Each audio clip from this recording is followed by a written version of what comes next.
नमस्कार विद्यार्थियों, संपूर्ण एकेडमी के YouTube चैनल पर आपका बहुत बहुत स्वागत है, जहां पर हम देश और विदेश से जुड़े हुए उन तमाम विषयों पर चर्चा करते हैं जो आपकी नॉलेज को बढ़ाते हैं और एग्ज़ाम की दृष्टि से बेहद ही इंपॉर्टेंट होते हैं। तो दोस्तों, आज हम एक ऐसे विषय पर बात करने वाले हैं जो कि बहुत ही चर्चा का विषय बना हुआ है। दोस्तों, आपने PM की सुरक्षा में NSG और SPG और भी कई कमांडो और सिक्योरिटी को देखा होगा, लेकिन ये ऐसा पहली बार हो रहा है कि किसी देसी नस्ल के डॉग को SPG में शामिल किया जा रहा है, जिसका नाम है मुधोल हाउंड। तो ऐसी क्या खास बात है मुधोल हाउंड में जो इसे ही SPG ने अपने दस्ते में शामिल किया है? जानेंगे सभी बातें, तो बने रहिए इस सेशन में अंत तक मेरे साथ में। चलिए तो इस सेशन की शुरुआत करते हैं। मुधोल हाउंड को SPG में शामिल करने के पीछे की वजह इसकी कई सारी खूबियाँ हैं। नंबर 1, लंबे पैर वाला मुधोल हाउंड अपनी बेहतरीन शारीरिक बनावट की वजह से सुरक्षा एजेंसियों का सबसे ज़्यादा पसंद आने वाला स्वदेशी डॉग है। मुधोल हाउंड 270 डिग्री तक देख सकता है।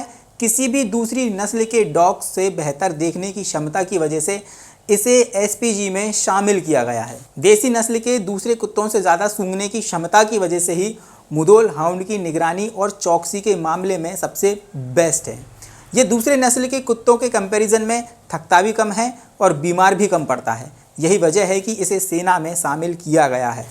इसकी शारीरिक बनावट ऐसी है कि ये हर मौसम में अपने आप को एडजस्ट कर लेता है। यह स्वदेशी डॉग इतना काबिल है कि ट्रेनर की आंखों को पकड़कर यह मिशन पर लग जाता है। एक बार कमांडिंग अधिकारी का इशारा मिलते ही तुरंत ही टारगेट पर हमला भी कर देता है। इंडियन आर्मी और एयरफोर्स में अपनी बहादुरी तक ये दिखा चुका है मुधोल हाउंड। फरवरी 2016 में remount veterinary crops training centre यानी कि RVC में पहली बार मुधोल हाउंड को ट्रेनिंग के लिए शामिल किया गया था।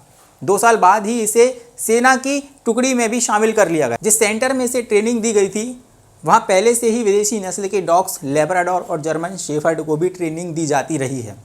शुरुआती सिलेक्शन के दौरान 8 में से 6 मुधोल हाउंड का चयन श्रीनगर के 15 कॉर्प्स और नागरोटा के 16 कॉर्प्स के लिए हुआ था। इसके अलावा बांदीपुर कर्नाटक रिजर्व में स्पेशल टाइगर प्रोटेक्शन फोर्स के तौर पर भी बाघों की सुरक्षा के लिए मुधोल हाउंड की तैनाती की गई है। अब मुधोल हाउंड की डाइट के बारे में भी जान लीजिए। जितना एक इंसान की डाइट नहीं है, उससे कई ज़्यादा इसकी एक दिन की डाइट है। 400 ग्राम आटा या चावल, 700 ग्राम के लगभग मांस और 2 अंडे, 2 लीटर के लगभग दूध, 250 ग्राम के लगभग हरी सब्जियाँ, 30 ग्राम के लगभग डॉग बिस्किट, इतनी डाइट पर डे के रूटीन में शामिल की जाती है। इस वक्त देश में 1000 से ज़्यादा ट्रेन डॉग्स भारतीय सेना में शामिल हैं। 25 full dog units Indian army में शामिल है। 2 हाफ डॉग यूनिट भी इंडियन आर्मी में शामिल है। अब यहाँ पर ये समझिए कि एक फुल डॉग यूनिट में 24 और हाफ यूनिट में 12 डॉग शामिल होते हैं। और देश की सुरक्षा में Labrador, German shepherd, Mudhol hound, great Swiss mountain, Belgium Malinois नस्ल के डॉग्स भी शामिल हैं। इस वक्त इन डॉग्स का इस्तेमाल 3 उद्देश्यों के लिए किया जाता है। पहला, विस्फोटक की तलाश के लिए और सर्च अभियान के लिए। दूसरा, काउंटर इमरजेंसी ऑपरेशन के दौरान। और तीसरा, एयरफोर्स में इन तेज़ दौड़ने वाले डॉग्स का इस्तेमाल रनवे का विस्फोटक से सुरक्षा करने के लिए भी किया जाता है। इन नस्ल के कुत्तों के नाम रखने के पीछे भी एक इंटरेस्टिंग हिस्टोरिकल स्टोरी है। इनका नाम दक्षिण भारत की मुधोल रियासत के नाम पर रखा गया है। कर्नाटक के बागलकोट नाम की जगह पर मुधोल रियासत के शासकों ने इन कुत्तों को पाला था। दरअसल 1937 तक इस रियासत पर राज करने वाले अंतिम शासक का नाम मालोजी राव घोरपड़े था। एक बार घोरपड़े ने देसी नस्ल के इन कुत्तों की एक जोड़ी किंग जॉर्ज पंचम को भेंट की थी, तभी से इन्होंने इस डॉग का नाम मुधोल हाउंड रखा था। विद्यार्थियों, मुधोल हाउंड नस्ल के कुत्तों की बहादुरी का किस्सा कोई नया नहीं है। करीब 300 वर्ष पहले मराठा शासक शिवाजी महाराज की सेना में मुधोल हाउंड नस्ल के कुत्तों की मौजूदगी का भी पता चलता है।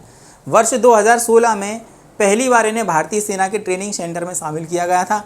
शुरुआत में इन्हें बेसिक 3 हफ्तों की ट्रेनिंग दी जाती है और इसके बाद 36 हफ्तों की ट्रेनिंग भी होती है। अब 2022 में इन्हें SPG में भी शामिल किया गया है। तो दोस्तों, आज इस सेशन में हमने मुधोल हाउंड के बारे में बात की है, जिसे हाल ही में SPG में शामिल किया गया है।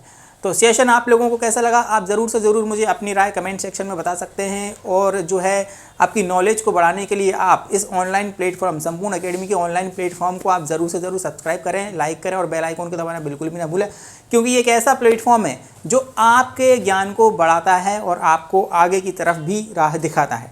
तो फिर मिलता हूँ मैं किसी नेक्स्ट एपिसोड में, नेक्स्ट मुद्दे पर बात करेंगे। तब तक के लिए जय हिंद और धन्यवाद।